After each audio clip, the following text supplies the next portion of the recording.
Nanti berkas ini sudah dilimpahkan ke kejaksaan, maka kejaksaan pun berhak untuk menolak jika memang bukti-bukti tadi belum terpenuhi, gitu loh. Jadi kita tidak bisa juga mengatakan bahwa mentang-mentang Nikita Mirzani ditetapkan sebagai tersangka dia bersalah, belum tentu loh, ya. Banyak orang yang pada nanya, Nick Mir itu kapan bebasnya? Sabar dong, tunggu persidangan dulu. Nanti pas persidangan semua akan terbukti siapa yang bersalah. Semua kebohongan geng-geng sirkus itu bakalan terbongkar. Jadi jangan tanya dulu Nick Mir itu kapan bebas, tunggu persidangan dulu. Penambahan penahanan oleh Polda Metro Jaya kepada Nikita Mirzani dan Mail asistennya menyita perhatian. Langkah sigap oleh Kapolri dan Panglima TNI tak luput juga mencuri perhatian netizen. Hal ini tentunya terkait dengan Nikita Mirzani, yang mana kita tahu sampai saat ini pihak Polda Metro Jaya belum bisa melimpahkannya ke kejaksaan karena belum cukupnya alat bukti. Lalu bagaimana prasangka praduga tak bersalah terhadap Nikita Mirzani? Praktisi hukum ini mengupas tuntas tentang hal tersebut dan kemungkinan Nikita Mirzani bebas. Bahwa mentang-mentang Nikita Mirzani ditetapkan sebagai tersangka dia bersalah, belum tentu loh, ya. Karena apa? Kita menganut asas praduga tak bersalah. Kalau belum punya kekuatan hukum yang tetap, ya, misalkan dalam undang-undang kehakiman jelas tuh, kita tidak boleh mengatakan seseorang itu bersalah jika belum ada putusan yang mempunyai kekuatan hukum tetap terkait masalah apa vonisnya Nikita Mirzani. Jadi saat ini kita balik lagi bahwa menganut asas presumption of innocence. Biarkanlah berproses. Masalah nanti kok diperpanjang si proses penahanannya, berarti belum terpenuhi unsurnya.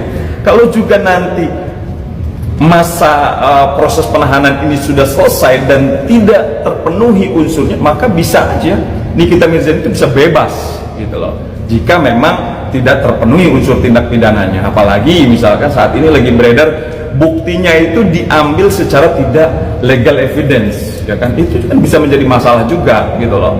Bukti ini kan jelas dalam teori hukum pidana ada yang disebut dengan asas hukum in criminalibus probationis beden esse luce clarius. Bukti itu harus lebih terang daripada cahaya. Jadi kalau buktinya sendiri masih abu-abu, ya ada kemungkinan besar Nikita Mirzani bisa bebas dari jeratan ini. Oke Bang, berarti apa kurangnya alat bukti atau mungkin jaksa menginginkan saksi baru atau tersangka baru, Bang?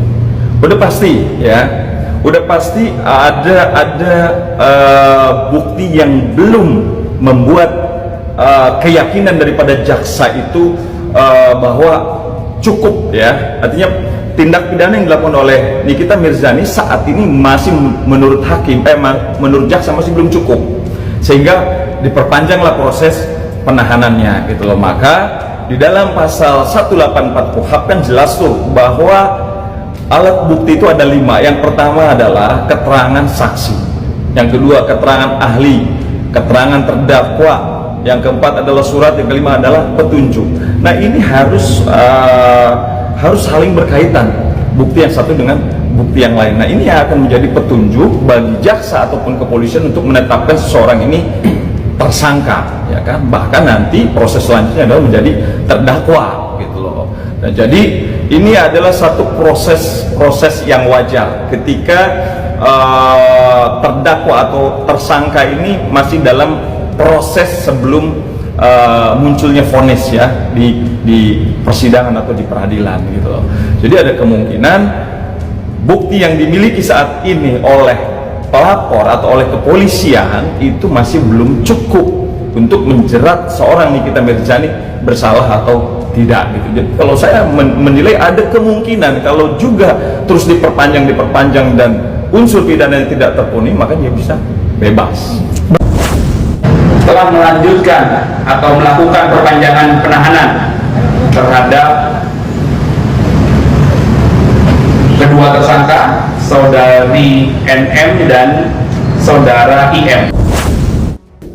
Tak hanya penambahan penahanan terhadap Nikita Mirzani yang menyita perhatian netizen dan praktisi hukum se-Indonesia Raya. Tetapi ya, kebijakan BPOM terbaru juga tak luput menjadi salah satu pusaran. Apalagi sebelumnya kita tahu owner skincare yang diduga ya produk kecantikannya mengandung bahan yang berbahaya ataupun diduga overclaim dan lainnya itu tersebut melakukan permintaan maaf, dan hal itu merupakan juga wujud bahwa mereka mengakui kalau produk mereka ya diduga ya bermasalah dalam tanda kutip tentunya.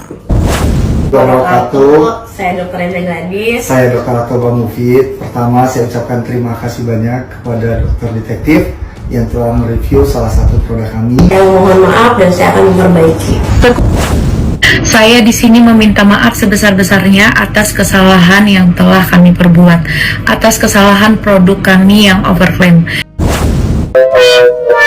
Itu penipuan. Jadi kesimpulannya semuanya itu ada. Semua jenis overclaim adalah penipuan. Iya. Dan kalau ada masyarakat atau konsumen yang keberatan yang sudah menjadi korban, laporkan. Kalau klien kami salah, silakan kami hadapi. Jangan ngomongnya di medsos terus seperti itu, ya. Ada lagi? Gue cuma mau mengingatkan aja bahwa laporan di kepolisian itu bukan akhir dari segalanya. Ingat, masih ada pengadilan sampai gue tidak terbukti bersalah. Kalau memang niatnya itu untuk membantu masyarakat, mengedukasi masyarakat untuk kepentingan umum, mungkin siapapun, kami pun juga boleh, kami pun juga bisa, selama itu memang benar, bukan settingan, bukan titipan, bukan saingan. Bagi kubu lawan Nikita Mirzani tentunya dengan ditahannya Nikita Mirzani dan Mail itu adalah sesuatu yang membahagiakan, karena Nikita Mirzani sepertinya tidak akan bisa berlebaran berhari raya di rumah.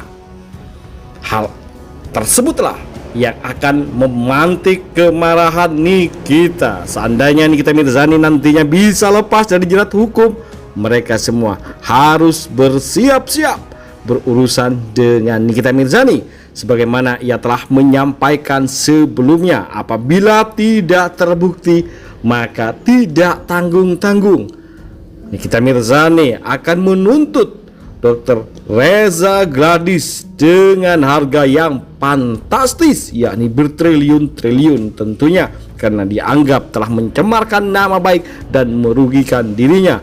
Hal itulah yang akan dibuktikan oleh Nikita Mirzani di persidangan nantinya.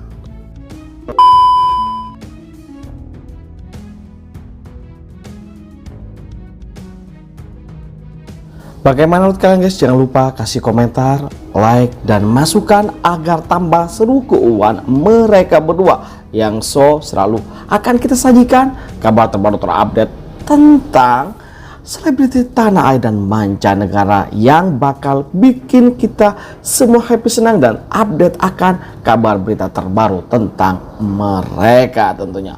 Oke, itu saja kabar dari kami. Jangan lupa like, komen, dan subscribe. Terima kasih telah menonton. Yuk, bye-bye.